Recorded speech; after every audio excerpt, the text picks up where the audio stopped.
Halo semuanya, selamat datang di pembahasan kita hari ini. Saya excited banget nih buat nemenin Anda ngebahas materi katekes liturgi hari pertama kita. Hari ini kita bakal bongkar satu konsep yang sejujurnya kedengarannya agak tinggi dan teologis, yaitu Ekaristi sebagai sumber dan puncak hidup gereja. Tapi tenang aja, kita bakal lihat gimana ajaran ini sebenarnya relate banget sama kehidupan nyata kita sehari-hari dan gimana ini nyentuh langsung cara kita ngejalanin iman setiap minggunya. Kita bakal bedah semuanya biar gampang dipahami dan yang paling penting gampang diterapkan. Jadi yuk siap-siap kita mulai aja langsung. Oke, bagian pertama nih, jebakan kesalehan pribadi. Nah, buat mahamin teologi yang besar, kadang kita tuh harus mulai dari hal-hal yang membumi. Coba deh bayangin situasi ini. Hari Minggu, misa baru aja selesai, suasana di teras gereja lagi adem-ademnya. Terus, ada dua umat paroki yang lagi asyik ngobrol, kita panggil aja Bu Dewi dan Pak Bambang. Bu Dewi ini ternyata semangat banget. Dia cerita kalau dia baru aja pulang ziarah dari Gua Maria. Dia bilang perasaannya damai luar biasa, usahanya tiba-tiba lancar, dan banyak banget doanya yang terkabul abis ziarah itu. Wah, pengalaman spiritualnya lagi di puncak banget kan? Tapi, dari cerita yang luar biasa ini muncul satu pertanyaan penting. Apakah cukup hanya dengan ziarah? Disinilah letak jebakannya. Bu Dewi tanpa sadar mikir, wah devosi pribadiku udah sukses, aku juga udah banyak banget berdoa pas ziarah, berarti nggak apa-apa kali ya kalau skip misa hari Minggu. Dia dengan polosnya ngaku ke Pak Bambang kalau belakangan ini dia emang jarang ikut misa karena merasa kuota doanya itu ibaratnya udah penuh. Relate nggak sih? Ini sebenarnya kesalahpahaman yang lumayan umum loh. Kadang kita ngukur kehidupan rohani kita cuma dari seberapa rajin kita doa secara pribadi, sampai kita lupa kalau ibadah kita itu juga punya sisi komunal atau kebersamaan. Terus, gimana reaksi Pak Bambang dengar itu? Bukannya ngejudge atau langsung nyalahin, dia senyum dan ngasih tanggapan yang lembut tapi dalam banget. Dia bilang, jangan sangka devosi menggeser ekaristi. Pak Bambang ini paham, dia setuju banget kalau ziarah dan devosi itu luar biasa bagus buat numbuhin iman. Tapi, dia nambahin satu koreksi teologis yang benar-benar krusial.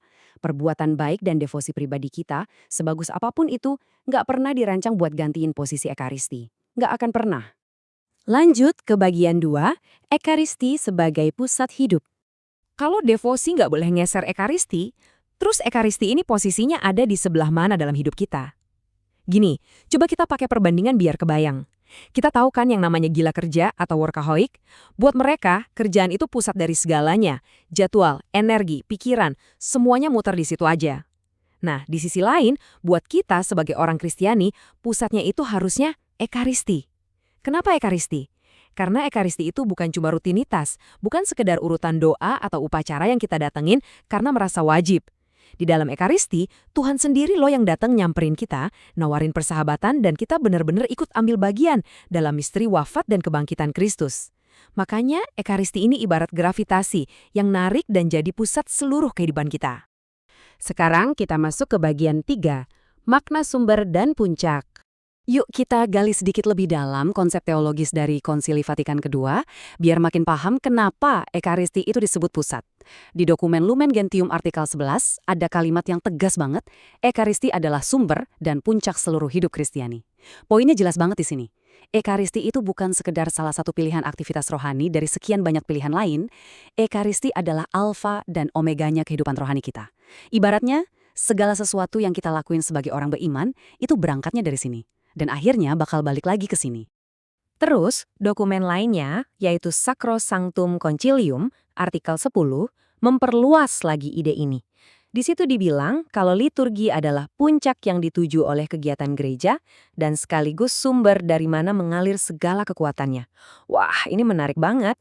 Pernyataan ini ngeliatin ke kita kalau ada aliran energi spiritual yang dinamis banget, bukan sesuatu yang kaku atau statis. Jadi, ada kekuatan yang mengalir keluar nyamperin kita, dan di saat yang sama ada gerakan ke atas yang jadi tujuan kita. Nah, biar lebih kebayang, mari kita bedah dua kata kunci ini satu-satu. Pertama kata sumber. Coba Anda bayangin ada mata air jernih di pegunungan yang ngalirin air sampai jadi sungai yang besar. Nah, sebagai sumber, ekaristi itu adalah dasar rohani kita. Dari meja altar itulah ngalir terus-menerus kekuatan, penghiburan, dan inspirasi yang kita butuhin banget buat ngejalanin hari-hari kita yang sibuk dan kadang penuh tantangan ini. Jadi, nempatin ekaristi sebagai sumber, itu artinya kita jadiin ekaristi sebagai bahan bakar utama kita. bukan cuma sekadar tugas mingguan yang penting udah di checklist dari daftar kesibukan kita. Yang kedua, kata puncak. Bayangin puncak gunung yang paling tinggi yang jadi tujuan akhir para pendaki. Sebagai puncak, Ekaristi itu destinasi tertinggi kita. Artinya apa? Artinya semua hal baik yang kita lakuin, entah itu pelayanan kemasyarakatan, karya kasih, nyumbang sana-sini, atau devosi pribadi kayak ziarahnya Bu Dewi tadi, itu semua ujung-ujungnya harus bermuara dan memuncak pada persatuan kita dengan Kristus di dalam komuni kudus. Semua kegiatan rohani kita itu ibarat jalan setapak aja, yang ujungnya harus bawa kita naik, terus naik, menuju ke puncak gunung Ekaristi ini. Oke, lanjut ke bagian 4, menyeimbangkan devosi dan liturgi. Kalau kita ingat lagi ceritanya Bu Dewi tadi, gimana sih caranya biar praktek rohani pribadi kita yang bagus-bagus itu bisa sejalan sama liturgi resmi gereja? Kuncinya simpel, devosi kayak doa rosario, novena, atau ziarah itu harus selalu nuntun kita buat makin cinta sama Ekaristi dan nggak boleh sedikit pun gantiin posisinya.